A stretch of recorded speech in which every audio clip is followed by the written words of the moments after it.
Good morning, praise the lord. ઈશ્વરનો આભાર માનતા આવો આજનું વચન જોઈએ અને દિવસની શરૂઆત કરીએ.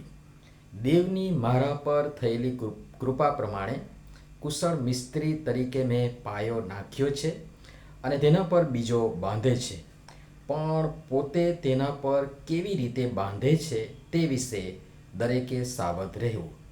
કરન્થીઓને પહેલો પત્ર 3 અધ્યાય 10મી કલમ, પરંતુ 10 થી 15 સુધી વાંચવા માટે જોવા માટે પ્રયાસ કરશો. આજનો વિચાર ખ્રિસ્તમાં અતિ પ્રિયવાલા મિત્રો, પ્રભુ ઈસુ ખ્રિસ્તના સુમધુર નામમાં આપ સર્વને આજની સવારની પ્રેમી સલામ.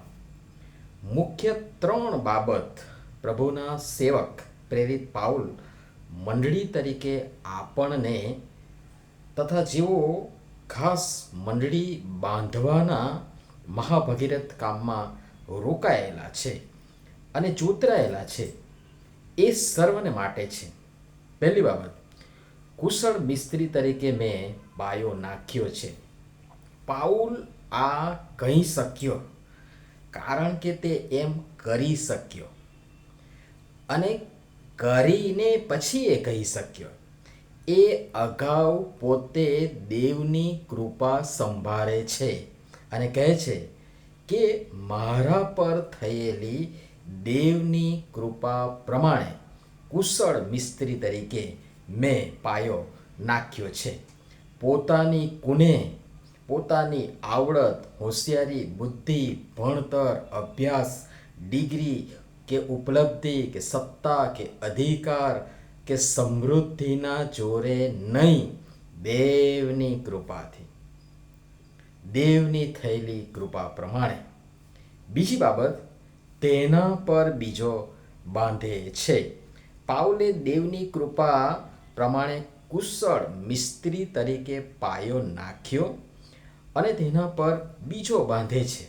એટલે કે હું જ બધું કર્યા કરું એમ નહીં. જેને ઈશ્વરે જે પણ કૃપાદાનો તાલંતો આપ્યા છે અને જેના જે સમયમાં જે કામ હાથ લાગે તે પ્રમાણે પાયો નાખી દીધો છે. પાઉલ કહે છે કે પાઉલે દેવની કૃપા પ્રમાણે કુશળ મિસ્ત્રી તરીકે પાયો નાખ્યો અને તેના પર બીજો બાંધે છે. પાયો નાખી દીધો છે. હવે સમયાંતરે જેના ભાગે જે અને જેટલું આવે અને થાય, અને એટલું ને એવું બાંધકામ કરવાનું છે. ત્રીજી બાબત, પણ પોતે તેના પર કેવી રીતે બાંધે છે તે વિશે દરેકે સાવધ રહેવું. આ બહુ અગત્યનું છે. દરેકના ભાગે બાંધકામ આવશે જ, પણ એ બાંધકામ, જવાબદારી, ફરજ તમે કેવી રીતે, હું ને તમે, આપણે કેવી રીતે અદા કરીએ છીએ, કેવી રીતે બાંધીએ છીએ, એ વિશે સાવધ રહેવા પાઉલ સલાહ આપે છે. ખૂણાનો મુખ્ય પથ્થર પ્રભુ ઈસુ ખ્રિસ્ત છે, કેમ કે નંખાયેલો પાયો તે ઈસુ ખ્રિસ્ત છે. એ સિવાય બીજો કોઈ પાયો નાખી શકતો નથી. એ સાથે હું અને તમે, આપણે કેવી રીતે બાંધીએ છીએ, શાનાથી બાંધીએ છીએ, એ માટે તેનું પારખું પણ થશે. આગળની કલમમાં લખ્યું છે, 13મી કલમમાં પ્રમાણે, તો દરેકનું કામ કેવું છે તે પ્રગટ કરવામાં આવશે, કેમ કે તે દિવસ તેને ઉઘાડું પાડશે. કેમ કે અગ્નિથી તે પ્રગટ કરવામાં આવશે અને દરેકનું કામ કેવું છે એ અગ્નિ જ પારખશે.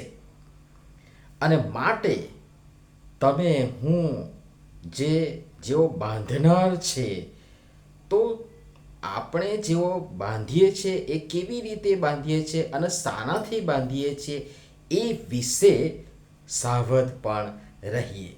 ફક્ત હાજરી આપીને, ફક્ત અમુક રકમ દાન આપી દઈને, જવાબદારી, ફરજથી, કર્તવ્યથી છટકી શકીશું નહીં.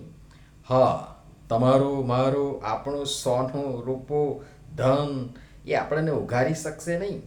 સાંકેતિક ભાષામાં બીજી એક બહુ જ નોંધપાત્ર વાત, લાભકારક જણાવી દઉં, અને એ તો ટકાવારીની પણ વાત આવે, રેશિયાની પણ વાત આવે, મૂકી દઉં કે જે બિઝનેસ અને દુકાન આ શબ્દોથી સમજી જજો.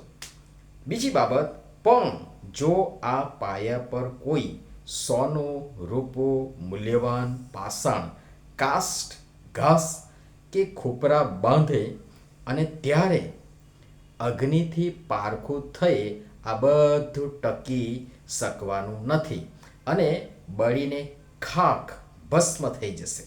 અને તેથી સમય છે સાવધ થઈએ અને યોગ્ય રીતે બાંધીએ, કારણ કે કોઈએ તે પાયા પર જે બાંધકામ કર્યું હશે તે જો ટકશે તો તેને બદલો મળશે.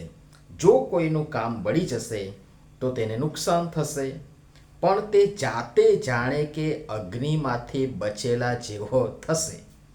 બીજી એક અગત્યની વાત કે આ બાંધનારાઓને લાગુ પડે છે.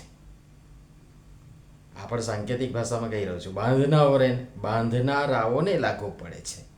અને વિચારો, જેઓ બાંધનારાઓ છે તેમણે જો આટલું બધું કાળજી રાખવાની હોય, સાવધ રહેવાનું હોય, તો પછી હાનિ કરનારાઓની શી ભલે થશે એ તો દેખીતું છે. અને તેથી સાવધ રહી અપેક્ષાનુસાર યોગ્ય રીતે બાંધનારા બનીએ. પ્રભુ આ બધી બાબતો સમજવા માટે આપણ સર્વને સહાય તથા મદદ કરો. પ્રાર્થના કરીએ, પ્રાર્થનામાં નમીએ. પ્રેમાળ પિતા,